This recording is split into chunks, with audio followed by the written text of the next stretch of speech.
Driving change in maritime. Welcome in the Teqplay Vodcast. Today I will have a conversation with Elco Oskam, Manager Operations from the pilots in Rotterdam. Looking forward to have a conversation with him.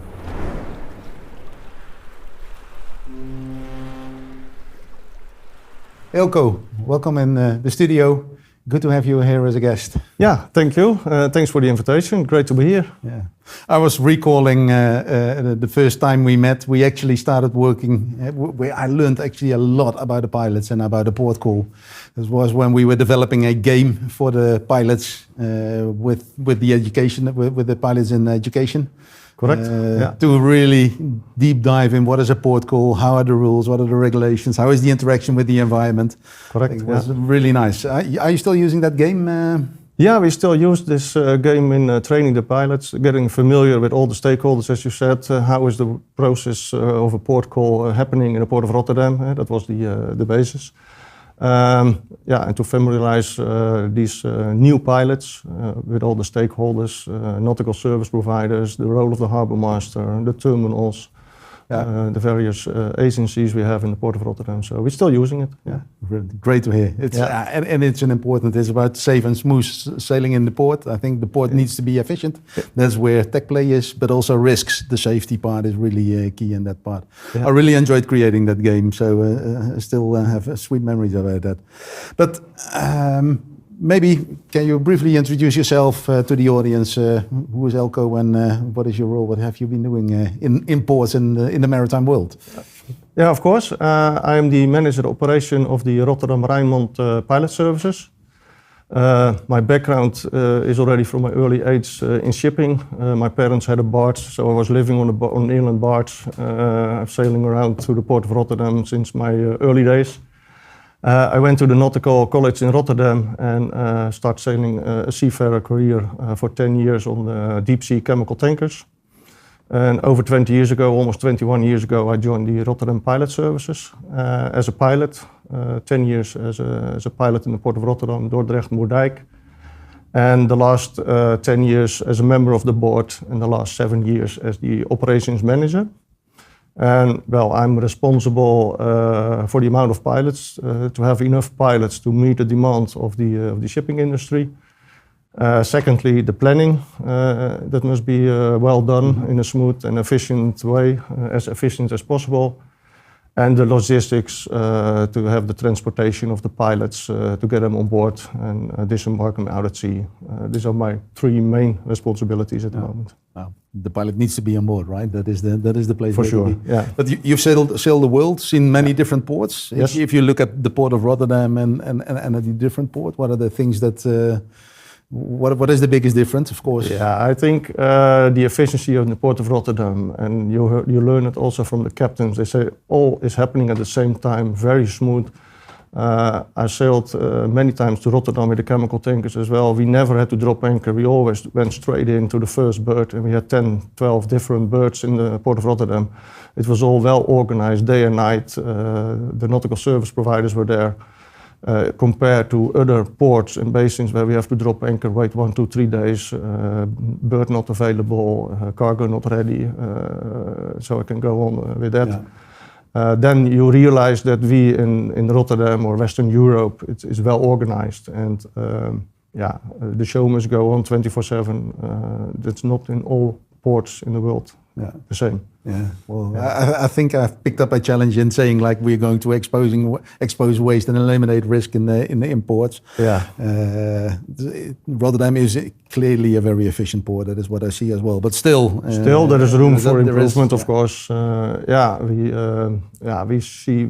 You almost must bear in mind that we are efficient, but we can do it better. But in the scale, on a world scale, we still must admit that we have a very efficient port. But saying that, all the waste we still see, if we can eliminate that or at least reduce it, it will be of benefit of all. Yeah, so that's definitely. That is also the quest of Teqplay where we are aiming for.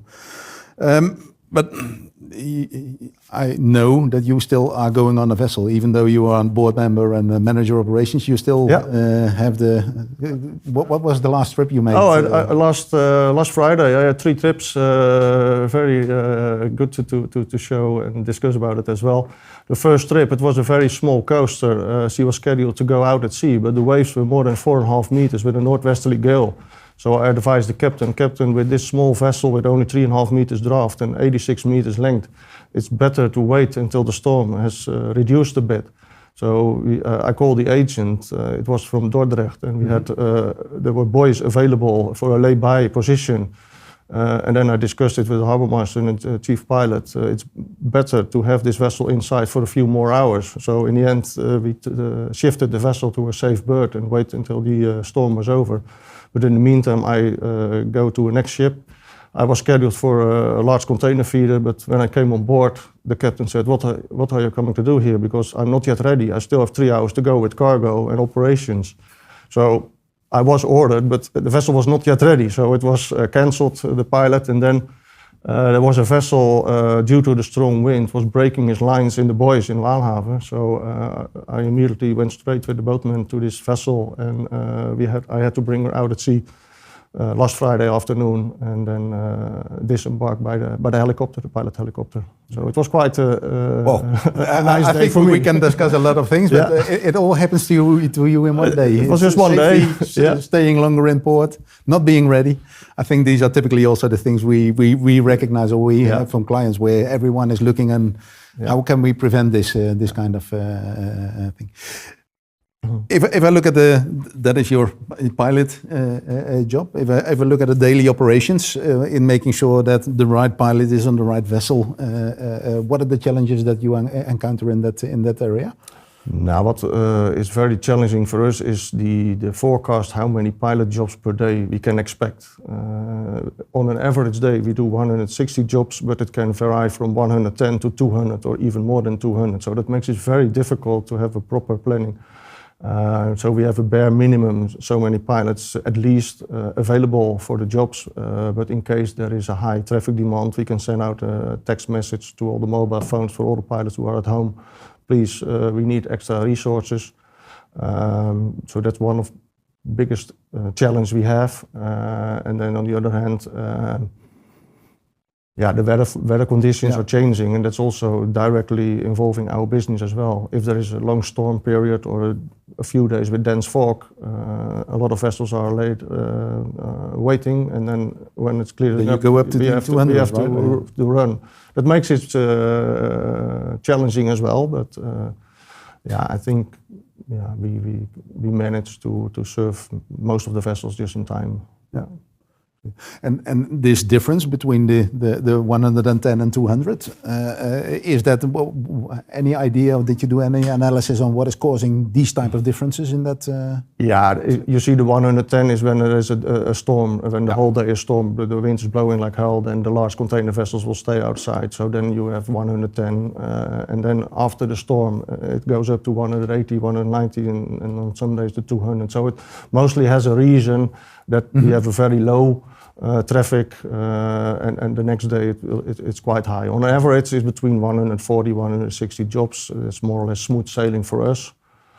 We can manage to deal with all this traffic. And in the end, the whole year we are able to deliver more than 96, 97% of all the jobs just in time as they were ordered for. Yeah.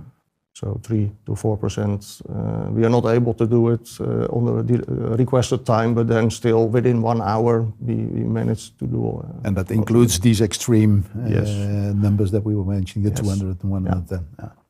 It's interesting to see how. And you use the example of weather. Is that the main cause of these big variations, or are there other factors which are? Every day they close the storm surge barrier in the river of Nieuwe Waterweg, so then the traffic to the city of Rotterdam is blocked. So, but we know we can plan on that. There were some construction work on a tunnel in the Nieuwe Waterweg last years. But mostly it's due to the weather. It can be wind or it can be dense fog period that are the most. up until what level, whether a stake is an important condition, up until what level is it safe? Can you elaborate a bit on that part when there are some the rules or regulations about that? Yeah, there are rules for the large vessels with a big windage area, lateral area with the wind forces on the big container vessels. We have a certain speed limit, roughly above 4.6. The top of above 4.6 will be the end of the large vessels. For very deep draft vessels, the Euro channel is closed when the swell is too high. But yeah, shifting within the port or the small bulkers, yeah, we can go on till almost under all conditions. The port in Rotterdam almost never closes, even with code red. Might be some traffic, but of course it's reduced. Yeah. Okay. Oh, that's interesting to know. I thought there was it was really, it's going very low. It is low, but we still might have some traffic. One of the funny parts is like, we do have a system and we're monitoring all vessels in port and we are informing agents, etc. Yeah. So we had the closure of the water, what's called the name, when the Maas Delta. Maas Delta is closed. Well, it was closed, and then all alarms went off because there were no vessels entering in and out outside of port. So our technical team got really worried about that part. So we're monitoring it very closely on that end as well. Maybe also touching on you have limited resources. It's about operational excellence, optimization. How are the pilots dealing with optimization and in this arena of you need to be there when the vessel is calling in? Yeah, but it's only not the pilots. We work together with a nautical service provider, and the fairway must be available. So we have a close relationship with the port authority, with the tugboat companies, with the boatmen, and we do align our planning with these parties. And if a vessel is ordered, we all say yes, I can deliver, you can deliver, and then we accept this ship. And in that perspective, if you are not able to deliver by one of each of us, we have to give another ETA or other departure proposal. So we try to align this and optimize our planning and also the planning of the other service providers. And of course, the fairway must be available. It must be safe to sail the vessels. Yeah. And it's a collaborative game, right? The port call, it's up to 28 parties in one or the other way involved. I think the nautical the nautical service provider is kind of the core. How is that information exchanged being done between the harbour master, the pilots, and the towage company? For this alignment of the planning, the cooperation between the nautical service provider, we have our own system, the Joint Interactive Nautical Service Providers Platform. GITS is the Dutch abbreviation. In that we align the pilot planning, the tugboat planning, and also the boatman. It's sent to the harbour master, to his system, the HAMIS system. They will accept if the fairway is clear, if it is safe to go. But ordering the movements is done by port base, so all the agents they order the vessels via port base. We also have a direct link with port base, and we are sending back the data from the planning phase until the execution phase. So when the pilot has been scheduled, the pilot is on board, the expected time of arrival at the harbor basin, the first line, and also the gangway downtime. So when the vessel is ready for cargo operations, we all send it back to the port community system. So in that way we are connected digitally and try to optimize not only our planning, but also for the logistic chain collaboration. Yeah. And digitization you mentioned, there are many places where you can digitize or automate the vessels. What initiatives do you have within the pilot organization going on the digitization area? Yeah, we started with eliminating the paper pilot certificate. We did all on paper, written down the signature of the captain, signature of the pilot. It's all digitalized now in an app. At the moment, we are very busy with renewing our planning program. The software of the planning program of the pilot is 20 years old. We are rebuilding it in a modular way. And we are aiming for next year to have the planning department change to the new system with the new techniques and also some kind of intelligence incorporated that the system will give an alarm if there is a pilot plant which does not have the right license. Mm-hmm. And also it will look if it will fit in the work and rest hours, if the voyage length and the transportation time. So it's just optimizing our planning. The first steps, of course, you still need human interface and the human intellect to do the planning, but it is more or less a decision support system. Yeah, that's the first step we are aiming for to operate next year. Okay. And on the sustainability level, I know you have also a couple of initiatives going. Yeah, it's very important. Your license to operate, of course, the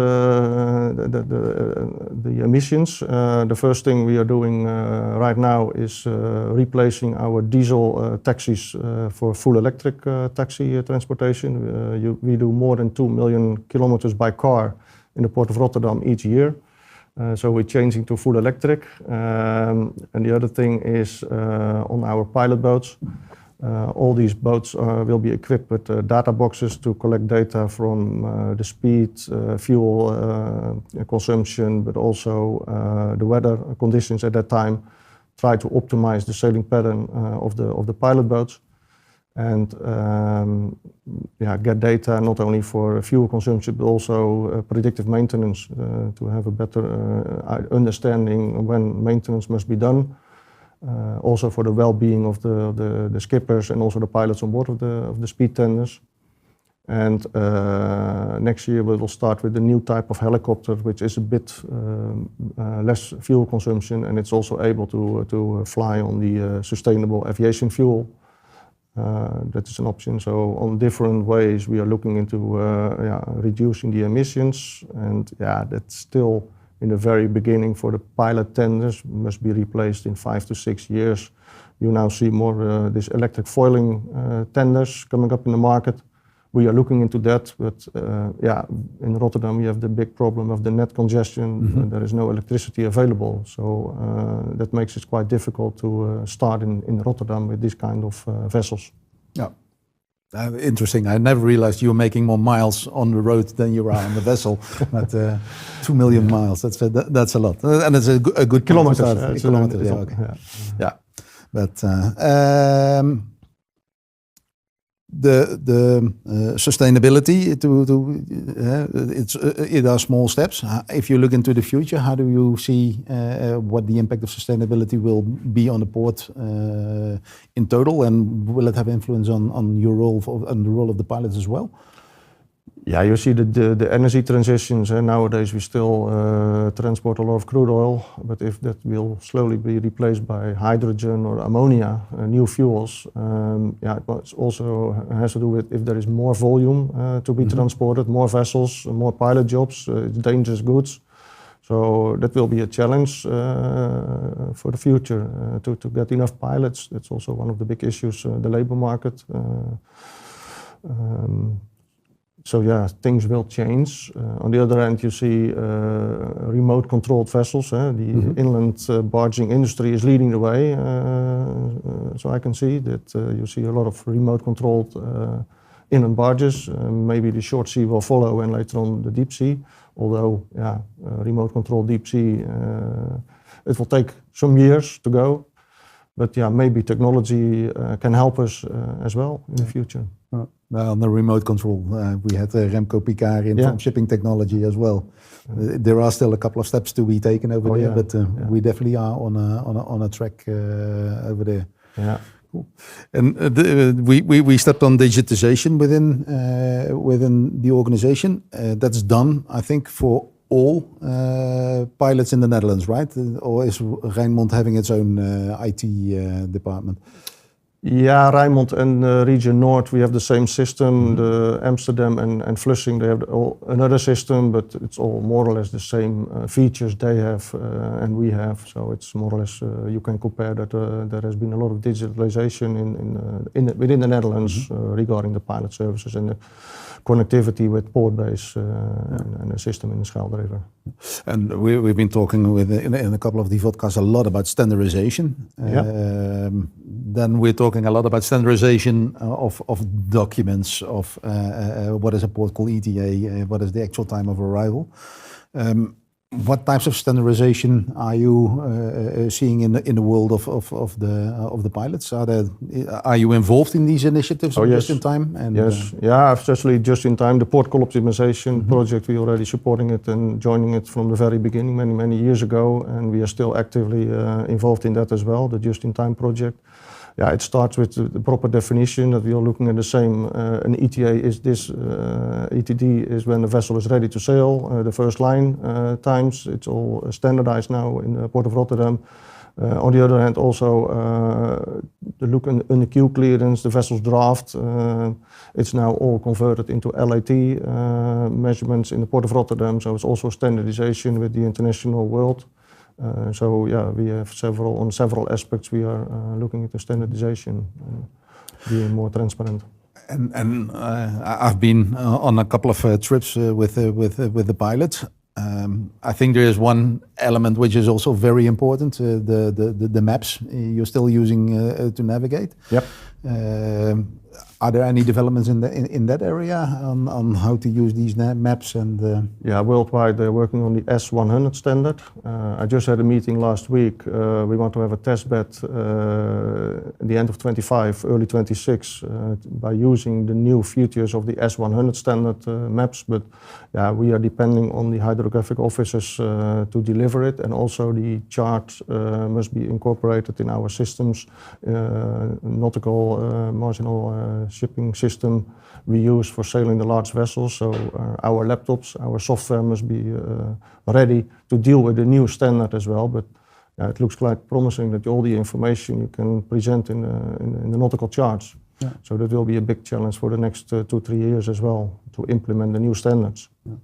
It might be good to dive deep a bit deeper on, like, you go on board of this vessel. We just had the examples of what happened last Friday, but I noticed you bring your own laptop. What is on that laptop? How are you using that laptop, and how is it helping you in navigating the vessel in port?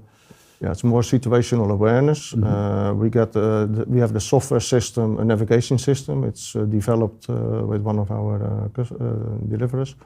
And we get the nautical charts directly from the Port Authority, Port of Rotterdam, together from Rijkswaterstaat, with all the depths up to 10 centimeters, so the high bathymetric charts.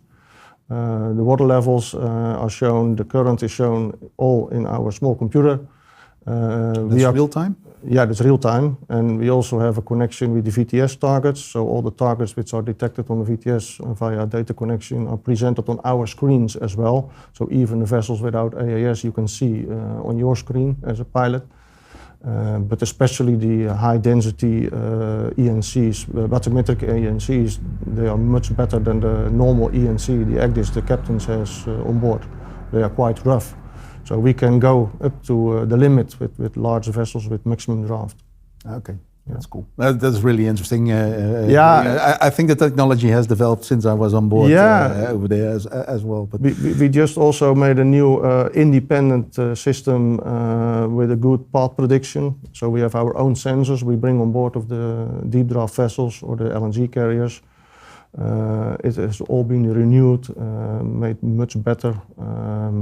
Using all the satellite systems which are available, from Galileo to GLONASS to GPS. And it has been developed well in-house. Okay, and that is the sensors you're using for your exact positioning? Yeah, exact position, but also the rate of turn, the movements. We can go for centimeters per second for approaching, dock approach, but also the path prediction. It's really very accurate. Yeah. So we are fully independent of the vessel's equipment. Yeah. You need it because you see more and more large container vessels up to the limit with a very deep draft on the wind limits. So you need, in these cases, assistance by very good overview, what's happening. Yeah, and I still can recall, like, you're on this big vessel, and then you've got these text which you do not see, which is also like, how are you actually going to navigate those then? Yeah, it's trust. You have to trust the professional of the tugboat captains, and you know roughly where they are, but it's a close cooperation between the tugboat and the pilots. And in Rotterdam we have a very good collaboration with each other.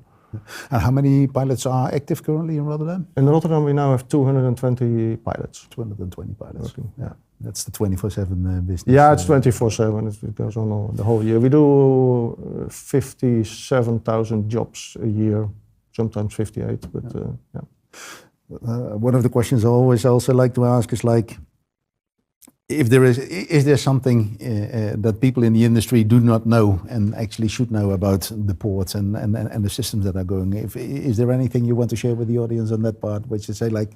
Yeah, we might be not that visible, but I think we are the loop oil in the machinery of the port call operations. If we are not there or we cannot deliver, the whole process will stop, because most of the big vessels, sea vessels, will not enter a port or leave a port without the nautical service providers.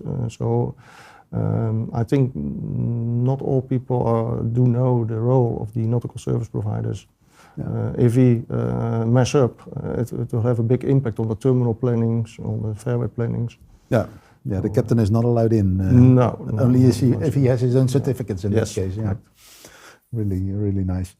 And if there is anything you could change in the way the port is operating currently, what is it that with a magical wand you would change and say like, oh, as of now this would be? No, we are working on it. I think the just-in-time project. I think the role of the terminals, they must take their responsibility, because we see many occasions. I give the example. I was ordered for a vessel, but the terminal was not yet ready with loading or discharge operations.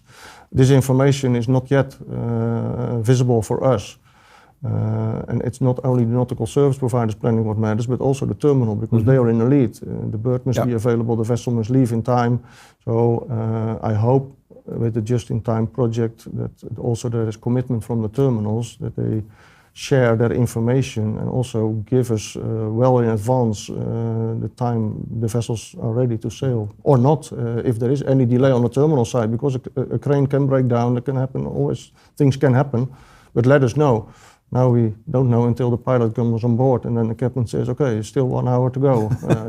It's useless. It's not only for us, but also the tugboats are wasting the fuel and the boatmen are waiting in the cars. So I hope with the just-in-time project, the involvement of the terminal planning in the whole logistic chain might help us as well. Yeah. So it's kind of like we were discussing earlier, like the way you can see the surroundings of your vessel. You want to have the bigger surroundings from a planning and operational perspective as well. Yeah. Okay, Elco. Thank you very much for being on this conversation on the Teqplay Vodcast. I really enjoyed the conversation again, and I guess I will pick up the game again and do another round of the pilot game. Thank you. Always welcome. Thank you.